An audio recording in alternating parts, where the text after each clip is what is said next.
The other day I tried to explain to my boyfriend why playing with randoms is a problem, because if they're bad like me, then we all die right off the drop. And if they're good, then I spend the entire game running after them while they destroy the lobby. And he said, just do your best and try to have fun. seriously, I don't know how I put up with this guy who plays Apex for fun. I play Apex because I'm addicted to it and because I love Rampart. So in this game I will explain why sometimes when your good teammate dies could actually be a good thing. But first, we needed to survive our first fight.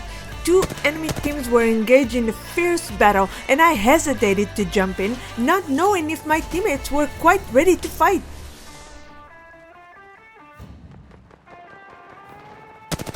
Also, I was missing all my shots, so naturally I hesitated to confront this team that already proved they were good enough to kill one squad. But if there's one thing for sure about Apex, is that if you don't go to the fight will come to you. As I heard footsteps approach, I thought I was a gunner, but it seemed this Pathfinder was more confused than I was. Now, I don't know about you guys, but something happens to me when I go from 0 kills to 1, as if now I was less afraid to die because at least I defeated someone. Now, it was time to hunt down the rest of them. Vantage pinged the enemy and I went with her. No one gets to hide behind a rock like a rat under my watch. Oh, it actually was no one. You see, I was right. At last, the enemy was found and the fight began, only I wasn't in a position to do much. I ran in a desperate attempt to kill Steel and ended up shooting Gibby's butt. At that point, it was already clear that someone was carrying this pathetic excuse for a squad, and it clearly wasn't me. I doubted that it was imaginary enemy's Vantage, so in a way of elimination, it must be Mirage. So when a team was respawning right on our head, I just ran in there and almost died. But hey, I got the kill. Just ignore the part where Mirage did most of the work, okay? As we moved on, I realized the conflict. Mirage was getting all the kills, but if it wasn't for him, we would have lost the game by now. But I had no time to dwell on this because suddenly our ship caught fire. I put up a defensive stand and started to heal, confident that the enemy was about to charge in on us any second now. But they didn't. So I decided to take a peek. Not again! At that point, it was obvious that Maggie was farming damage on us, but that wasn't quite as annoying as shooting at the standing still lifeline and not hitting my shot. Then, a fortune teller was at the door, but we refused his entrance as we already knew that certain death was most likely in our very near future, and as you all know, you should always shoot the messenger. But some of his magic must have rubbed off on me because I suddenly had a feeling that something really bad was coming. Hey, put that thing down, right now! As I was burning for the third time in under a minute, I was starting to develop a slight resentment for Maggie, as I still had no idea where she was. Seer made another attempt to deliver his death prophecy, but I managed to chase him out again. I realized I couldn't keep reacting to their attacks. I needed to do something more aggressive. I needed to end this battle that was lasting way too long and get some kills on the way. But by the time I got going, it was way too late. The fight was over, with not a single kill for me. But by the end of this game, I will have the most kills in our squad and even become the kill leader.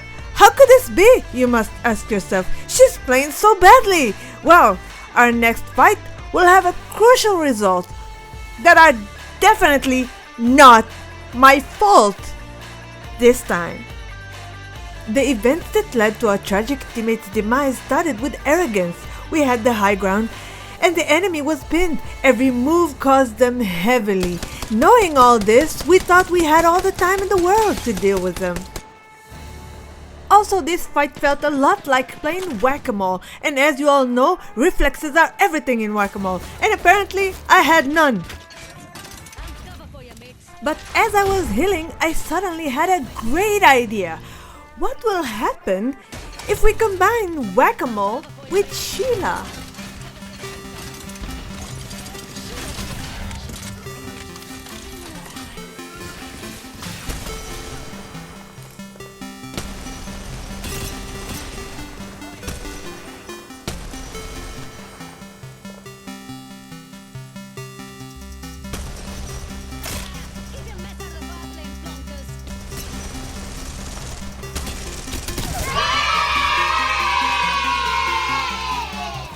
But with all this fun and games, we suddenly realized the ring is closing. But with only 2 kills under my belt, I needed to secure this kill. After that, we ran, but we weren't the only ones. And then I saw something I've never seen before. Sheila on a zipline.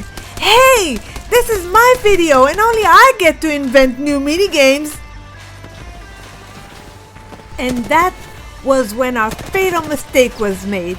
We were so bloodthirsty to kill these guys that we failed to realize we were about to roast ourselves.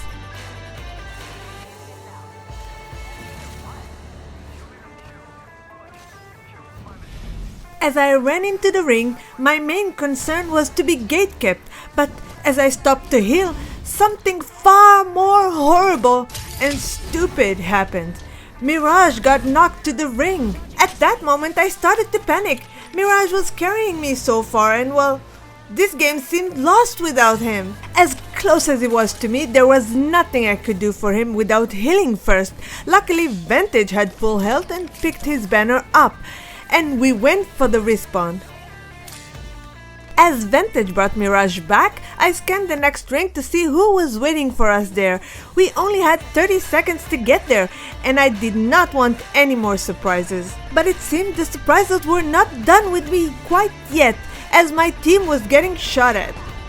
I took advantage of the fact that the enemy hadn't noticed me to put in some damage. I had to protect the respawn no matter what, even if it means running over there by myself.